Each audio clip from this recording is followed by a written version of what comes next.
नमस्कार दोस्तों। आप लोग, मैं आशा करता हूँ स्वस्थ होंगे और आपकी पढ़ाई बेहतरीन तरीके से चल रही होगी।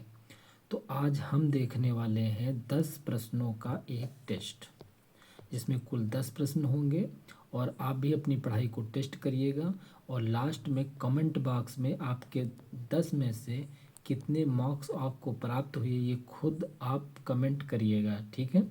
तो चलिए देखते हैं पहला प्रश्न, जो कि करंट अफेयर्स से है। क्या लिखा हुआ है कि जो अंतर्राष्ट्रीय बुकर पुरस्कार था, ये देखिए यहाँ पे प्रश्न है हमारा, जो 2025 का अंतर्राष्ट्रीय बुकर पुरस्कार किसने जीता था, ये बताना है। ऑप्शन है बानू मुश्ताक, दीपा भस्ती, संजय चौहान। तो इसका सही आंसर क्या हो जाएगा आपका? तो दो लोग, बानू मुश्ताक और दीपा भस्ती, ठीक है। इसका सही आंसर क्या होगा? बानू मुश्ताक और दीपा भस्ती, यानी 1 और 2, यानी सी ऑप्शन इसका क्या हो जाएगा? सही हो जाएगा। आप ये विचार करिए या कॉपी पे कहीं लिख दीजिए कि पहला ये प्रश्न जो आपका था ये सही हुआ या गलत हुआ। ये पुस्तक किसकी है? बानू मुश्ताक की है। और इसका जो अनुवाद किया है वो किसने किया है? दीपा भस्ती ने किया है। बढ़ते हैं हम अगले प्रश्न की तरफ। ज़्यादा एक्सप्लेनेशन हम नहीं करेंगे क्योंकि ये आपका क्या है? टेस्ट है और आप सभी लोग पढ़ चुके होंगे अलग अलग जगह से, जहाँ भी पढ़ रहे होंगे। बढ़ते हैं नेक्स्ट प्रश्न की तरफ। दूसरा प्रश्न हमारा क्या है? दूसरा प्रश्न भी करंट अफेयर्स से है। ये प्रश्न संख्या कौन सी है? दूसरी है। क्या लिखा हुआ है कि निम्नलिखित में से किस राज्य या राज्यों में मई 2025 में पुष्कर कुंभ मेला का आयोजन किया गया? ये पुष्कर मेला नहीं है, ठीक है।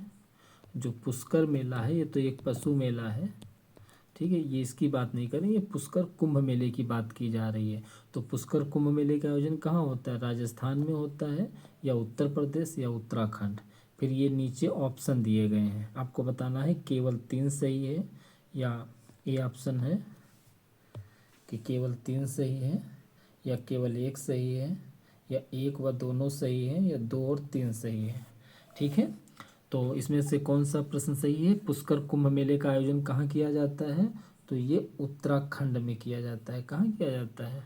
उत्तराखंड में किया जाता है, ठीक है। उत्तराखंड में इसका आयोजन किया जाता है, यानी इसका सही आंसर क्या हो जाएगा आपका? केवल 3, केवल 3 उत्तराखंड, ठीक है। अगर पुष्कर मेला पूछता तो वो राजस्थान होता। बढ़ते हैं हम अगले प्रश्न की तरफ। एक सेकंड, ये प्रश्न संख्या तीसरा जो प्रश्न हमारा दिया गया है ये क्या है? ये एक तरफ दिया गया है, ये आपको बताना है कि कौन सा सुमेलित नहीं है। अंतर्राष्ट्रीय ओजोन दिवस क्या 16 सितंबर को मनाया जाता है? आपको बताना है ये सही है कि सही नहीं है। जो सही नहीं है वही बताना है। विश्व पर्यावरण दिवस 5 जून और विश्व वन्य जीव दिवस 22 मार्च। अब आपको बताना है कि ये सही है या गलत है। तो देखिए, विश्व जो आपका अंतर्राष्ट्रीय ओजोन दिवस है ये तो बिल्कुल सही सुमेलित है, 16 सितंबर। विश्व पर्यावरण दिवस 5 जून बिल्कुल सही सुमेलित है। लेकिन जो विश्व वन्य जीव दिवस है ये 22 मार्च को नहीं, ये मनाया जाता है आपका 3 मार्च को। कब मनाया जाता है? 3 मार्च को मनाया जाता है, ठीक है। तो ये आप इसको देख लीजिएगा कि ये ऑप्शन आपका सही हुआ या गलत हुआ, ठीक है। अगर इसका एक्सप्लेनेशन देखेंगे हम तो ये 3 मार्च को मनाया जाता है। बढ़ते हैं हम अगले प्रश्न की तरफ। तो पांचवा प्रश्न है हमारा यूपी विशेष से। क्या है कि उत्तर प्रदेश के संदर्भ में निम्नलिखित में से कौन सा कथन सही है? उत्तर प्रदेश देश में आलू का अग्रणी उत्पादक है। ये बताना है कि ये कथन क्या है, सही है या गलत है। दूसरा ऑप्शन दिया हुआ है, भारत सरकार ने अलीगढ़ में अंतर्राष्ट्रीय आलू केंद्र के दक्षिण एशियाई केंद्र की स्थापना की मंजूरी दी है। तो देखो, ये बात तो सही है कि उत्तर प्रदेश आपका आलू में अग्रणी उत्पादक है, ये बात तो बिल्कुल सही है। लेकिन अलीगढ़ में अंतर्राष्ट्रीय आलू केंद्र की स्थापना नहीं की गई है। कहाँ की गई है? ये आगरा में की गई है। कहाँ की गई है? ये आगरा में की गई है। सही आंसर तो इसका क्या हो जाएगा? केवल 1 सही है। और केवल 1 कहाँ दिया हुआ है? ये आपका दिया हुआ है केवल 1। बढ़ते हैं हम अगले प्रश्न की तरफ। देखिए, अगला प्रश्न हमारा कौन सा है? 6 नंबर का प्रश्न है। क्या कुछ छूट तो नहीं गया आपका? इसके पहले ये 5 था और इसके पहले 2, 3, 1 सेकेंड, 3 हो गया, 4। चलिए बढ़ते हैं, 10 प्रश्न है, आप मैच कर लीजिएगा, ठीक है। कितना हुआ, ये 5 प्रश्न संख्या, ये 5 तो नहीं है, ये तीसरी ही है। 1 सेकेंड, ये तीसरा प्रश्न है, ये तीसरा प्रश्न है। बढ़ते हैं हम अपने चौथे प्रश्न की तरफ। तो ये प्रश्न संख्या 4 है। ये विज्ञान से प्रश्न है कि प्रोटीन के पाचन के लिए आमाशय में निम्नलिखित में से कौन सा एंजाइम निकलता है। ये बताना है कि आमाशय में निम्नलिखित में से कौन सा एंजाइम निकलता है तो जो प्रोटीन के पाचन के लिए जिम्मेदार हो। तो पहला ऑप्शन है काइमोट्रिप्सिन, केवल ट्रिप्सिन या पेप्सिन। तो इसका सही आंसर क्या हो जाएगा आपका, पेप्सिन। कौन निकलता है, पेप्सिन। और सही आंसर किस में दिया, केवल 3, केवल 3।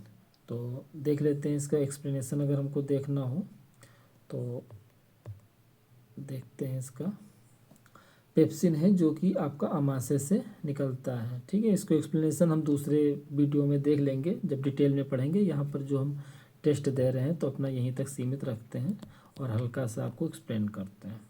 बढ़ते हैं हम अपने अगले प्रश्न की तरफ। अगला प्रश्न है हमारा पर्यावरण और पारिस्थितिकी से है। प्रश्न क्या कह रहा है कि स्थलीय पारिस्थितिकी तंत्र में, आपको बताना है कौन सा सही है पारिस्थितिकी तंत्र के संदर्भ में। स्थलीय पारिस्थितिकी तंत्र में हरे पौधे अपनी पत्तियों पर पड़ने वाले सूर्य के प्रकाश का लगभग 1% ही अवशोषित करते हैं। आपको इस तथ्य पर विचार करना है कि ये तथ्य सही है या गलत है। और दूसरा है कि जैविक पदार्थ 10% ही अगले उच्चतर उपभोक्ता स्तर तक पहुंचाते हैं। ये तो कॉमन रूल ही है कि ये तो बात बिल्कुल सही है। जो ये बात है कि 1% ही अवशोषित करते हैं तो ये भी बात बिल्कुल सही है। तो इसका सही आंसर क्या हो जाएगा, 1 व 2 दोनों। बढ़ते हैं हम अपने अगले प्रश्न की तरफ। अगला प्रश्न हमारा करंट अफेयर्स से है और दिल्ली का है आपका। दिल्ली सरकार के जैव अपघटक छिड़काव कार्यक्रम, ये बात सही है कि दिल्ली सरकार ने जैव अपघटक और छिड़काव कार्यक्रम शुरू किया और उसी के संदर्भ में आपको विचार करना है कि कौन से कथन सही है। पहला, पराली को खाद में बदलने में मदद के लिए किसानों को जैव अपघटक घोल निःशुल्क उपलब्ध कराया जाता है। तो क्या ये बात सही है? हाँ, ये बात बिल्कुल सही है। ये जो स्टेटमेंट दिया हुआ है ये सही दिया हुआ है।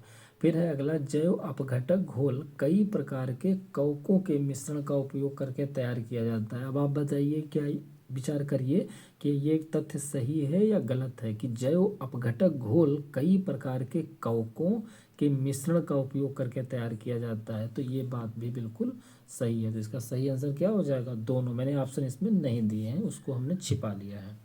बढ़ते हैं अगले प्रश्न की तरफ। अगला जो प्रश्न है वो पर्यावरण और पारिस्थितिकी से है। प्रश्न क्या है, वैश्विक पर्यावरण सुविधा के संदर्भ में हमको क्या करना, विचार करना और बताना है कौन सा कथन सही है। क्या इसकी स्थापना 1991 ईस्वी में की गई थी? तो बिल्कुल सही बात है कि इसकी स्थापना 1991 में की गई थी। केवल विकसित देश ही इसके दाता हैं। अब आपको विचार करना है क्या ये तथ्य सही है जो दूसरा ऑप्शन दिया गया है। देखिए, पहली बात तो आप ये समझ लीजिए कि अगर कहीं पर बिल्कुल 100% श्योरिटी की बात की जा रही, ये शब्द मिल जाते हैं तो अक्सर वो तथ्य गलत ही होता है। ये आयोग अगर कोई प्रश्न पूछ रहा है और उसमें केवल दिया हुआ है तो आप 95% मान के चलिए कि वो गलत ही होगा, क्योंकि विकसित देश ही दाता नहीं है, कुछ विकासशील देश भी इसमें क्या करते हैं, डोनेट करते हैं। तो इसका सही आंसर हो जाएगा केवल एक। इसकी स्थापना 1991 ईस्वी में हुई थी, वैश्विक पर्यावरण सुविधा।